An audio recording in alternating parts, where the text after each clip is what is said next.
لباس کیسا تھا، ان کے رہن سہن کیسے تھے، اس کو چھوڑ کر انہوں نے آج مجازی عشق کے اور مجازی یہ اسکرین کے اوپر اپنے دل دے بیٹھے. اور اسی طرح مردوں کی حالت بھی یہی ہے، نوجوانوں کی. اے نوجوانوں، تمہارے ہاتھ میں بنگڑیاں تک انہوں نے پہنا دی، کانوں میں بالیاں تک پہنا دی، بالوں میں چوٹیاں تک لا دی. کیا کیا کر دیا یہاں. ہمارے اچھے بھلے مرد کو عورت بنا دیا، جی عورت بھی نہیں مخنث بنا دیا. اور اس پر یہ مزید یہ سمجھتا ہے کہ یہ فیشن ہے، یہ فیشن ہے. ارے ادھر سے ادھر سے پھاڑ کر کے پہننے والا، ننگا گھومنے والا اگر فیشن زدہ ہے تو پھر کتا اور بھینس بیل بکری یہ زیادہ فیشن زدہ ہے، کیونکہ وہ تو کپڑے ہی نہیں پہنتے. اگر ننگا ہونا ہی فیشن ہے تو جانور سب سے بڑے فیشنیبل ہے. اے میرے عزیزوں، جنگلی دنیا کو نہ دیکھو، جو جنگل راج بنانا چاہتی ہو ان کو نہ دیکھو. اگر تمہیں زندگی کے ایمان کے مزے لینا ہے تو مدینے والے کی جنت سے. نبی پاک صلی اللہ تعالیٰ علیہ وسلم کے اخلاق سے بڑھ کر کسی کے اخلاق ہے نہیں. ان سے بہتر کردار کس کا ہو سکتا ہے. میرے عزیزوں، آج دنیا اگر تم سے بھی منہ پھیر رہی ہے تو اس کی وجہ یہی ہے کہ تمہیں خود نبی پاک کی سیرت نہیں معلوم. ایک میں اپنی بات بتاتا ہوں تجربے کی. ایک بار ایک ٹرین سے میں اتر رہا تھا، ایک نوجوان نے، میلاد کا دن تھا 12ویں شریف کا، اس نے مجھ سے پوچھا کہ کوئی ایسا عمل بتا دیجئے جو رسول اللہ کو خوش کر دو. سبحان. ربیع الاول شریف میں آپ بھی کمکمے لگاتے ہوں گے، سجاتے ہوں گے نا گلیاں، جلوس بھی نکالتے ہیں، ساری چیزیں کرتے ہیں، لیکن کچھ کام اور بھی ہیں تمہارے ذمہ. اسٹیشن میں تھے، ریلوے اسٹیشن سے اتر رہے تھے. میں نے اس نوجوان سے کہا بیٹا اگر کچھ کرنا ہے تو دیکھو ہم اسٹیشن پہ ہیں، جاؤ کوئی بوڑھا یا کوئی کمزور ہو جس کا سامان بھاری ہو تو اٹھا لو. یہ میرے نبی پاک کے اخلاق، حضور کی سنتوں میں سے اور حضور کے اخلاق کریمانہ میں سے یہ بات تھی.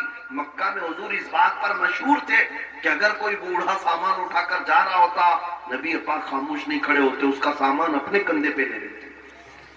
ہاں، حضور اکرم صلی اللہ تعالیٰ علیہ وسلم کے متعلق حضرت خدیجہ الکبریٰ رضی اللہ تعالیٰ عنہ نے بھی یہ فرمایا کہ آپ بوڑھوں کا، کمزوروں کا بوجھ اٹھاتے ہیں، اللہ آپ کے ساتھ برا کبھی نہیں فرمائے. میرے عزیزوں، میں آپ کو ایک تجربے کی بات بتا رہا ہوں. وہ نوجوان گیا ڈھونڈتے ہوئے، ایک بوڑھی عورت اتر رہی تھی 2 بڑی تھیلیاں لے کر. اس کے پاس گیا کہ اماں جی یہ مجھے دے دو، میں پہنچا دوں گا آپ کو. پہلی بات میں ظاہر سی بات ہے اجنبی کو کون سامان دے گا. اس نے منع کیا کہ بھائی چھوڑ دو، میرا سامان مجھے لے جانے دو. وہ نہیں دے رہی تھی. اس نے ضد کیا کہ مجھے دے دیجیے. وہ خاتون کہنے لگی پہلے یہ تو بتا تو کولی ہے یہ سامان اٹھانے والا، ایڈریس سے تو نہیں لگتا، کہیں میرا سامان اٹھا کے بھاگ گیا. اس نے حقیقت بتائی. اماں جی بات یہ ہے کہ آج 12 ربیع الاول ہے، سبحان، ہمارے پروفیٹ محمد صلی اللہ تعالیٰ علیہ وسلم کا جنم دن ہے، اور ہمارے نبی پاک صلی اللہ تعالیٰ علیہ وسلم بوڑھوں کا اور کمزوروں کا بوجھ اٹھاتے تھے. ان کی یہ عادت تھی. میں چاہتا ہوں کہ ان کی وہ ادا پر میں عمل کر کے ان کو خوش کر دوں. سبحان سبحان. اس عورت کے دل پر یہ بات لگی. وہ نان مسلم تھی، نان مسلم تھی. اس نے سامان اٹھا لیا، جہاں تک جانا تھا وہ خاتون کے ساتھ گیا، ٹیکسی کیا، بھیج دیا، نمبر شیئر کر لیے تھے. وہ عورت چلی گئی سامان لے کر. میرے عزیزوں، 6 مہینے گزر گئے اسی طرح سے. وہ نوجوان مجھ سے کہتا ہے کہ مجھے تو خبر نہیں تھی، بات آئی گئی ہو گئی، ایک بار اس طرح سے کسی کی مدد کر لیا. لیکن 6 مہینے کے بعد وہ ایک خاتون جو کرسچن تھی، وہ فون کر کے کہتی ہے کہ بیٹا کیا حال چال ہے، تجھے یاد ہے ہم اسٹیشن میں ملے تھے اور تو میرا سامان اٹھا دے. کہا ہاں اماں جی یاد ہے. کہا کہ پچھلے 6 مہینے سے میں تیرے نبی کی سیرت ہی پڑھ رہی ہوں. سبحان اللہ، سبحان سبحان. نے مجھے ان کی طرف ڈائیورٹ کر دیا، اور ہر دن ان کی بات پڑھتی ہوں تو مزہ کچھ اور ہی آتا ہے، لطف کچھ اور ہی آتا ہے. عزیزان گرامی وقار، آج بھی دنیا تمہارے نبی کو اگر پہچانے کی تو تمہارے اخلاق سے پہچانے. بے شک، تمہارے کردار، تم ترجمان ہو اپنے نبی پاک. لہذا تمہارے یہ زندگی گزارنے کے طور طریقے ایسے نہیں ہونی چاہیے کہ دنیا تم کو دیکھ کر کے یہ کہے یہ نہایت گندے رہنے والے کہاں کس دین کی طرف بلائیں گے. نہ ان کے ہاں پاکیزگی ہے، نہ طہارت ہے، نہ صفائی ہے. آج نشہ اگر کہیں بکتا ہے تو لوگ تمہاری طرف اشارہ کرتے ہیں. پتا پوچھو کہ نشہ کہاں ملتا ہے تو مسلمان محلوں کی طرف اشارہ کر دیں گے. کرتے بھی یہی ہیں, بیچتے بھی یہی ہیں. اور میرے عزیزوں, سب سے زیادہ جرائم کہاں ہوتے ہیں؟ لوگ تمہاری طرف اشارہ کرنے لگتے ہیں. میں یہ نہیں کہتا کہ ہم جرائم پیشہ ہیں, لیکن تم غیروں کی سازشوں کے نظر ہو گئے. ایک بادشاہ نے اپنے وزیر سے پوچھا تھا, میری کرسی لمبی دیر تک مجھے قائم رکھنا ہے, کیا کروں؟ وزیر چالاک تھا, اس نے کہا روز روز نئی اسکیمیں دیتے رہو گے, کھائیں گے پھر پوچھیں گے تمہیں کہ پھر نئی اسکیم کیا آئی ہے. کہا اگر لمبی دیر تک اپنی کرسی قائم رکھنا چاہتے ہو تو ایک ہی کام ہے, اپنی پوری رعایا کو نشہ کھلانا شروع کر دو. چرس, بھنگ, ساری چیزیں ان کو پلانے کی عادت ڈال دو. بادشاہ نے پوچھا ایسا کیوں؟ کہا جب یہ سب نشیڑی ہو جائیں گے تو کب تمہاری کرسی کی طرف دیکھیں گے؟ ان کو ان کا نشہ مل جائے گا, بس وہ سوچیں گے بھی نہیں کہ کون حکومت کر رہا ہے, کون کرسی پہ بیٹھا ہے. اس فارمولے پر دنیا آج بھی عمل کرتی ہے. اگر حق بات کوئی جماعت دنیا میں کرتی ہے تو وہ میرے مصطفیٰ کے غلاموں کی جماعت. بے شک بے شک. دنیا کو یہ پتا ہے کہ یہ اگر اٹھ گئے تو کرسیاں بھی ہلاتے ہیں. بے شک. یہ اگر اٹھ گئے تو حق بات کے اعلان کے لیے اپنی گردنیں بھی لٹا دیتے ہیں, کٹا دیتے ہیں. اس لیے پوری دنیا نے طاقت یہ لگائی کہ ان کے محلوں میں نشہ زیادہ ہے, ان کے محلے میں عیاشی زیادہ رہے. یہ سارے فیشن کہاں سے شروع کیے جاتے ہیں آپ کو پتا ہے؟ آج سعودی عرب پوری دنیا کا ٹارگٹ بنا ہوا ہے. اسرائیل وہاں اترا ہوا ہے, امریکہ وہاں اترا ہوا ہے, رشیا, یو کے سب وہاں اترے ہوئے ہیں. ہم تو اسے مرکز اسلام مانتے ہیں, مکہ مکرمہ اور مدینہ طیبہ ہونے کی وجہ سے, اس لیے نہیں کہ بادشاہی حکومت ہے. لیکن جن کو پوری دنیا میں اپنے فیشن پھیلانا تھا پھیلا دیتے, لیکن عرب میں کیوں گئے؟ اس لیے کہ انہیں پتا ہے. بہت زمانے پہلے اقبال نے کہا تھا, یورپ اگر کسی بات سے گھبراتا ہے نا مسلمانوں سے, تو کس بات سے؟ یہ فاقہ کش موت سے ڈرتا نہیں ذرا, روح محمدی اس کے بدن سے نکال دو, روح محمدی اس کے بدن سے نکال دو. عرب کو دیکھ کر کے عجم کے تخیلات اسلام کو حجاز و یمن سے نکال دو. یہ اقبال نے بہت پہلے 100 سال پہلے کہا تھا. آج اس پر دنیا عمل کر رہی ہے. پورے سعودی کو یہودی بنانے میں کوئی کسر نہیں چھوڑی جا رہی. ڈانس کلب وہاں, آج سینکڑوں سینما ہال کھول دیے گئے سعودی عرب میں. مکہ مکرمہ اور مدینہ طیبہ میں بازاروں میں نشہ پہنچا دیا گیا. میں نے خود دیکھا ہے, اگرچہ وہاں پر موت کی سزا رکھی گئی لیکن وہاں تک بھی پہنچا دیا. نشہ کا مطلب صرف سگریٹ بیڑی کی بات نہیں کر رہا ہوں, کوکین, افیون, ہیروئن جیسی نشہ کی چیزیں پہنچا دی گئی. ننگے پن کو رواج دیا جا رہا ہے. نئی نئی بیچ بنا کر کے سمندر کے کنارے ننگے جس طرح لیٹتے ہیں, دنیا یہ چاہتی ہے کہ محمد عربی کے غلام بھی اسی طرح ننگے لیٹیں. وہ حدیث صادق آ گئی, میرے آقا نے فرمایا تھا, یوشک ان تداعى علیکم الامم کما تداعى الاکلۃ الی قصعتها. حضور فرماتے ہیں قریب ایک زمانہ آئے گا تم دیکھو گے ساری قومیں میری امت پر جھپٹ پڑیں گی جیسا بھوکا برتن پہ جھپٹتا. حساب کے ٹارگٹ ابھی بنے ہوئے ہیں. اخلاق تمہارے اندر سے نکالنے کے لیے کیا کیا کیا جا رہا ہے جانتے؟ یہ انٹرنیٹ اس طرح سے آسان کر کے تمہارے ہاتھوں میں دیا گیا اور نوجوان کو آزادی کے نام پر کھلا چھوڑ دیا گیا. نوجوان لڑکا ہو کہ لڑکی ہو, اسے خبر بھی نہیں ہے کہ تمہارے ہاتھ میں ایٹم بم کی طرح سے ایک ہتھیار آیا ہے. یہ ہو سکتا ہے دنیا کو نہ تباہ کرے لیکن تمہارا ایمان اور اخلاق مکمل تباہ کر رہا ہے. ایک دو نہیں, سینکڑوں نوجوانوں کے میسج میرے پاس ہے جنہوں نے 25 سے 30 سال کے بیچ میں ہی اپنی جوانی برباد کر دی. کیا کرتے کیا تھے؟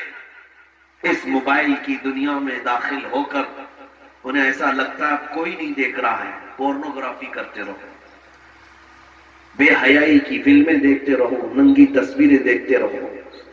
میرے عزیزوں, میں نے ایک ڈیٹا نکالا تھا لاک ڈاؤن کے موقع پر, اس میں جو انٹرنیٹ میں سرچ کرنے کا جو ڈیٹا آتا ہے کہ کس چیز کو کتنی بار سرچ کیا گیا ہے, تو پتہ ہے آپ کو حیرت ہوگی, ایک رپورٹ آئی ہے اس لاک ڈاؤن کے بیچ میں 95% اگر نیٹ میں کوئی چیز سرچ ہوئی ہے تو پورنوگرافی،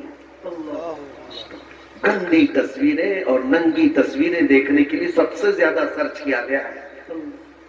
یہ کیا ہو رہا ہے؟ آپ کو اندازہ بھی ہے کہ دنیا تمہیں تباہی کے کس دہانے پر لے جانا چاہ رہی ہے۔ میں آج یہ باتیں کھل کر اس لیے عرض کر رہا ہوں کہ اگر آج تم بیدار نہیں ہوئے، کل تمہارے آنے والے بچے یہ نہ پوچھیں کہ محمد کس کا نام تھا۔ معاذ اللہ رب العالمین۔ قرآن کیا چیز ہے؟ کیونکہ میں نے یہ جدہ میں، عرب میں، سعودی عرب میں ایک شیخ کو کہتے ہوئے سنا، عربوں نے اپنے بچے آسٹریلیا میں، امریکہ میں پڑھنے کے لیے بچپن میں ہی ڈال دیے تھے، اور جب بچے وہ جوان ہو کر کے آئے تو اپنے باپ سے اس بات پر لڑنے لگے کہ اللہ ایک ہی کیوں ہے۔ یہ کہاں کی بات کر رہا ہے؟ عرب کی بات کر رہا ہوں۔ آج یہاں کے بھی حالات کوئی دیگر نہیں ہے، تم نے بھی بچے پیدا ہوتے بولتے ہی دوسروں کی جھولی میں ڈال دیا۔ تم یہ چاہتے ہو کہ میرا بچہ فر انگریزی بولنے لگے تو بہت بڑے کمال کا بچہ ہے، بہت پہنچا ہوا بچہ ہے۔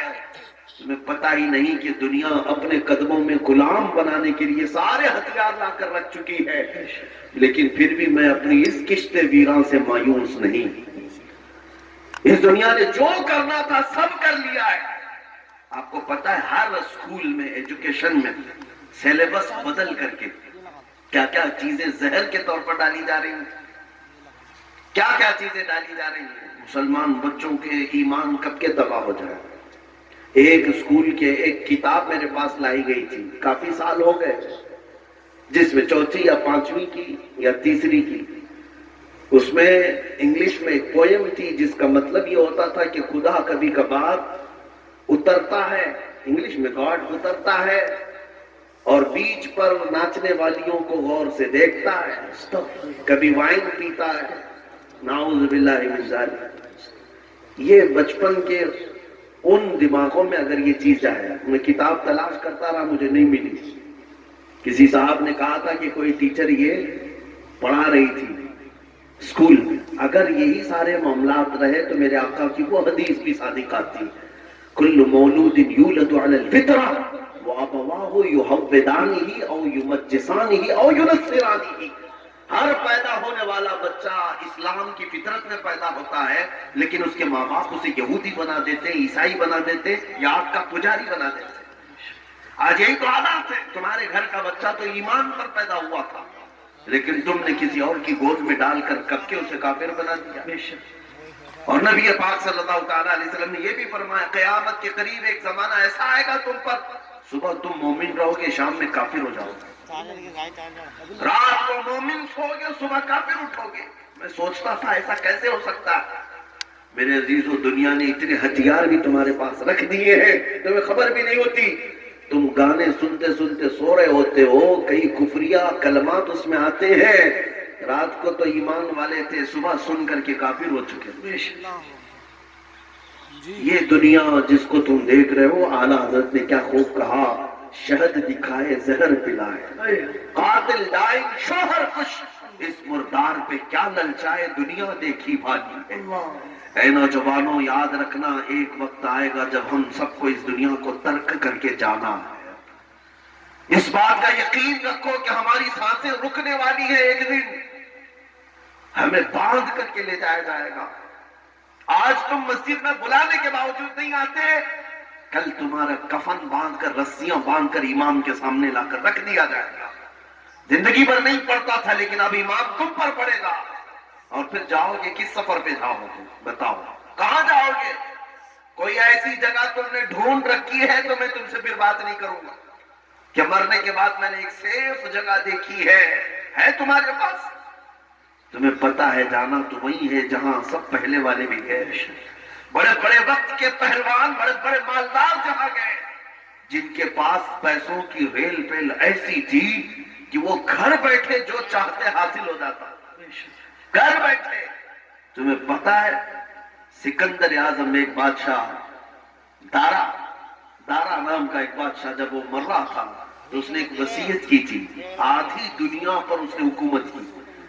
اپنے چاہنے والوں سے کہا کہ جب میں مروں تو مجھے پورا دفن کرنا، لیکن میرے دونوں ہاتھ اوپر رکھنا۔ قبر میں اس کو دفن مت کرنا. لوگوں نے پوچھا ایسا کیوں؟ کہا تاکہ دنیا بار بار میرے قبر کے پاس آ کر دیکھے آدھی دنیا فتح کرنے والا بھی زمین پر خالی ہاتھ سویا ہوا، کچھ نہیں ہے اس کے پاس. ہمارے کفن میں جو باندھے جاتے ہیں نا، ایک جیب بھی نہیں رکھی جاتی ہے. نہ ہم اپنی میتوں کے سرانے ایک سکہ رکھتے ہیں، نہ ایک نوٹ رکھتے ہیں. تمہیں پتا ہے ہم اس دنیا کے سفر پر جا رہے ہیں جہاں پیسہ کام نہیں آئے گا، جہاں دولت کام نہیں آئے گی، نہ فرشتے رشوت لیں گے، نہ بارگاہ الہی میں کوئی زندگی آئیڈیل ہو ہی نہیں سکتی. تم اپنی پیدائش سے لے کر اپنی موت تک کے اعمال کو اگر ڈھونڈنا چاہو، میرے نبی پاک کی ذات میں ہر چیز کا علم مل ہی جائے. ہمارا دین محفوظ ہے، ہمارا دستور حیات محفوظ ہے. وہ لوگ ادھر ادھر دیکھیں جن کے پاس ایجوکیشن نام کی کوئی چیز نہ ہو، وہ لوگ چرا کر کے لائیں قوانین جن کے ہاں خود قوانین نہیں ہو. آپ کو پتا ہے پوری دنیا کو لا تقسیم کرنے والا میرا دین ہے، مذہب اسلام. قوانین کون جانتا تھا؟ یورپ جانتا تھا کہ لا کیسے بنائے جائیں، پارلیمنٹ کیسے چلائی جائے. ارے یہ بادشاہی نظام ہے. ان میں ایسا تھا کہ جس کی لاٹھی اس کی بھینس، یہ چلتا تھا نظام. یہ اسلام ہے جس نے ہر چیز کے اصول بنائے، قوانین بنائے. آج آپ کیا سمجھتے ہیں فقہائے کرام نے جو قوانین مرتب کیے ہیں نا، وہ آج کے زمانے کے بڑے بڑے لا کتابوں سے بھی بڑھ کر کے ہیں. تمہارے دین میں کمی کس چیز کی ہے؟ کس چیز کی ہے؟ کیا نہ اخلاق کی کمی ہے، کردار کی کمی ہے، علم کی کمی ہے؟ ساری چیزیں ہیں. کمی صرف تمہاری ہے کہ تم نے توجہ کرنا چھوڑ دیا. ان کے جو ہم غلام تھے، خلق کے پیشوا رہے، ان سے پھرے جہاں پھرا، پھر آئی کمی وقار. اور آج بہت سارے لوگ یہ سمجھتے ہیں کہ ہمارے پاس مال و دولت نہیں اس لیے ہم بچھڑے ہوئے ہیں، ہمارے پاس سیاسی طاقت نہیں اس لیے ہم بچھڑے ہوئے ہیں، ہمارے پاس اقتدار نہیں ہے، قیادت نہیں اس لیے ہم بچھڑے ہوئے ہیں، ہمارے پاس ڈپارٹمنٹ میں یا پھر کسی بھی اچھے عہدوں پر ہماری نمائندگی نہیں اس لیے ہم بچھڑے ہوئے ہیں. نہیں میاں، میں کہتا ہوں سبب کچھ اور ہے جسے تو خود سمجھتا ہے. تمہارے بچھڑنے کی وجہ، تمہارے پسماندگی کی وجہ جو تم سوچ رہے وہ نہیں ہے. سبب کچھ اور ہے جسے تو خود سمجھتا ہے. زوال بندے مومن کا بے زری سے نہیں، زوال بندے مومن کا بے زری سے نہیں. اقبال سے پوچھا گیا پھر یہ زوال کس وجہ سے ہے؟ تو شاعر مشرق اقبال کہتا ہے طریق مصطفیٰ کو چھوڑنا ہے وجہ بربادی. طریق مصطفیٰ کو چھوڑنا ہے وجہ بربادی. اسی سے قوم دنیا میں ہوئی ہے بے اقتدار. بس ایک ہی پوائنٹ ہے، ان سے پھرے جہاں پھرا. اور ہمیں کرنا کیا چاہیے؟ تو اقبال یہی کہتا ہے اگر پھر چاہتے ہو عزت و وقار، ہمیں کرنی ہے شہنشاہ بطحا کی رضا جوئی. ہمیں کرنی ہے شہنشاہ بطحا کی رضا جوئی. وہ اپنے ہو گئے تو رحمت پروردگار. نعرہ تکبیر، نعرہ رسالت، نعرہ غوثیت، مسلک اعلی حضرت، فیضان اعلی حضرت، عشق محبت، عشق محبت، بستی بستی قریہ قریہ، شہید اعظم کانفرنس حضرت علامہ سلمان اظہری صاحب قبلہ، علماء اہل سنت. سبحان اللہ سبحان اللہ. میرے عزیزوں، مجھے افسوس اس بات کا ہے نوجوانوں کو لے کر کہ آج تم جس راستے پر چل پڑے، کیا یہ مدینے جانے والا راستہ ہے؟ کیا تمہارے چہرے، تمہارا لباس، تمہاری چال چلن یہ مدینے جانے والوں کی ہو سکتی ہے؟ نبی پاک صلی اللہ تعالی علیہ وسلم سے محبت رکھنے والا کبھی کفار و مشرکین کی رضا کے لیے اپنے آپ کو نہیں بدلتا، کبھی غیروں کی رضا کے لیے اپنے چہرے چھلا کر گٹر نالیوں میں نہیں پھینکتا. آج لوگوں کو یہی تو تکلیف ہے. مولانا آپ آج جو کہہ رہے ہیں ہمیں 4 لوگوں میں اٹھنا بیٹھنا رہتا ہے، ہمارا بزنس ہے، ہماری تجارت ہے، جاب ہے، آپ کے کہنے کے مطابق کیا ہم مولوی بن جائیں؟ میں ان سے یہ کہتا ہوں کہ تم نے نوجوانوں دنیا کے روٹنے کا تو خیال کیا، میرے مصطفیٰ کے روٹنے کا خیال نہیں آیا. نبی پاک صلی اللہ تعالی علیہ وسلم کی رضا کے بارے میں کبھی خیال نہیں کیا؟ مومن کی اصل زندگی یہی ہونی چاہیے، دنیا روٹتی ہے تو روٹے، مجھے منانا ہے تو مجھے اللہ کے نبی کو منائے۔ بے شک اگر وہ اپنے ہو گئے تو رحمت پروردگار ہوتی ہے۔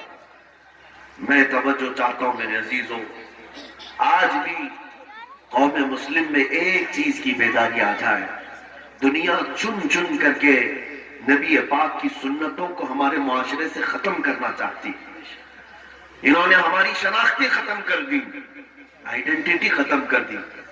پاش ایریے میں رہنے والے بہت سارے مسلمان وہ ہیں جو محمد احمد نام رکھنے سے بھی گھبرانے لگے۔ نعوذ باللہ من ذالک۔ اگر تم نے دنیا کے خوف سے اپنے آپ کو بدلنا شروع کیا تو ایک بات یاد رکھنا، یہ دنیا تمہیں کتا بنا کے چھوڑ دے گی، نہ تم اپنے قوم کے رہو گے نہ وہاں کے بن سکو گے۔ اور ہم نے دیکھا ہے کیسے کیسے لوگوں کو جو دوسروں کو راضی کرنے کے لیے بھٹکتے رہے، نہ وہ اپنے دین کے رہے نہ دوسروں کے دین کے رہے۔ اسی لیے آپ کے پاس ایک ہی اپائے ہے، ایک ہی علاج ہے، جس کو اعلیٰ حضرت نے بھی فرمایا تھا، آج لے ان کی پناہ آج مدد مانگ ان سے۔ بے شک بے شک، آج لے ان کی پناہ آج مدد مانگ ان سے، پھر نہ مانیں گے قیامت میں اگر مان گئے۔ بے شک بے شک، انہیں جانا انہیں مانا، نہ رکھا غیر سے کام، للہ الحمد میں دنیا سے مسلمان۔ بے شک، مجھے ایسا لگتا ہے آج وقت زیادہ ہو چکا ہے اور آپ کی یہ افراتفری شاید سننے کے موڈ میں نہیں ہے، اس لیے میں گزارش کرتا ہوں کہ آپ دعا ہونی چاہیے اور صلاۃ و سلام کے بعد ہم اپنے اجلاس کو ختم کرتے ہیں۔ جیسا نہیں، اگر آپ کا ارادہ ہے تو میں صبح تک سناؤں۔ سبحان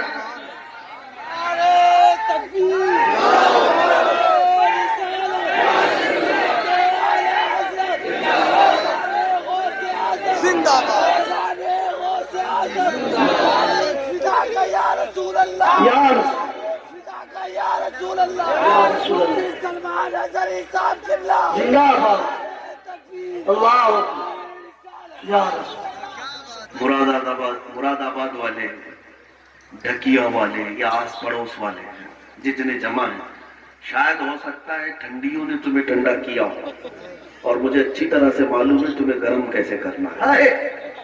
تھوڑی دیر کی بات ہے، تھوڑی دیر کی بات ہے۔ یہ جو مجمع ہے، یہ جو تمہارے چہروں کی مسکان ہے، یا یہ جو تمہارے نعرے ہیں، یہ صرف اور صرف یہاں ممبر پر بیٹھے ہوئے لوگوں کے لیے نہیں ہے۔ تمہارے نعرے کفر کی دھرتی میں بھی زلزلہ لاتے ہیں۔ اللہ تعالیٰ علیہ وسلم کی زندگی پاک میں کسی چیز کی کمی ہے؟ کیا ان کے اخلاق و کردار میں کوئی عیب ہے؟ کیا ان کے حسن و جمال میں کوئی کمی ہے؟ ان کی تعلیمات میں کوئی کمی ہے؟ ہر مسلمان جانتا ہے کہ میرے نبی سے اعلیٰ کوئی ہے ہی نہیں، نہ اخلاق میں ان کا برابر کوئی ہو سکتا ہے، نہ ان کے قدموں کے برابر ہو سکتا ہے، نہ ان کی تعلیمات کے برابر کوئی ہو سکتا ہے۔ لہذا اے سنی مسلمانوں، جب ہمارے پاس اتنے بلند و بالا اخلاق والے رسول موجود ہیں تو پھر کسی ایرے غیرے کی تقلید کرنے کی ضرورت کیوں پیش آئے؟ کسی اور کے فدا ہونے کے لیے کسی اور کے فین بننے کی ضرورت کیوں پیش آئی؟ تقلید سے مراد میں یہاں مذہبی تقلید کی بات نہیں کر رہا ہوں جو حنفی شافعی مالکی حنبلی، یہود و نصارہ کے پیچھے چلنا، کفار و مشرکین کے طور طریقے کو اپنانا۔ مسلمانوں یہ آپ کو زیب نہیں دیتا۔ جس کے پاس سب سے بڑی طاقت موجود ہے وہ کسی اور کی طرف دیکھے، یہ تمہاری شان کے خلاف ہے۔